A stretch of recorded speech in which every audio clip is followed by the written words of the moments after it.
I'm Christine Frizzau in Washington, where President Donald Trump's immigration crackdown is in the spotlight once again, on the streets and in courtrooms in 2 states.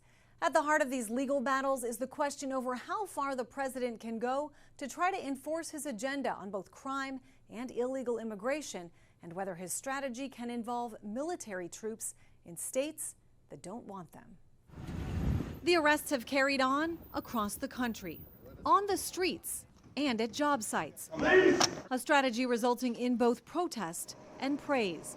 A New York Times Siena poll finding that while a majority of Americans support deporting immigrants living in the United States illegally, a majority also say Donald Trump's actions on immigration enforcement have gone too far.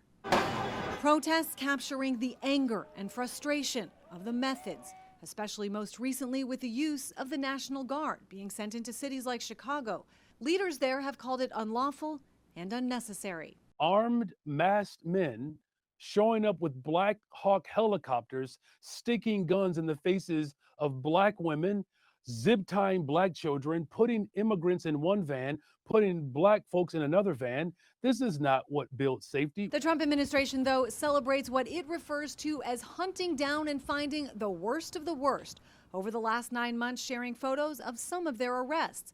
Among them, gang members, child sex offenders, and convicted murderers who had been released into the United States. If we have to do it the hard way in Portland and Chicago, we will.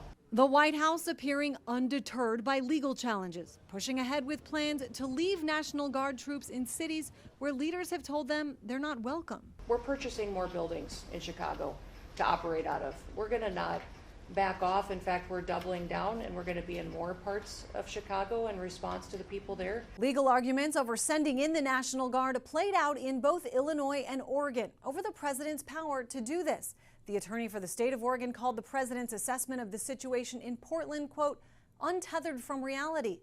An attorney for the federal government called the protesters there violent people, saying there's a risk of far more violence if they let their guard down. I'm Christine Frizzau reporting.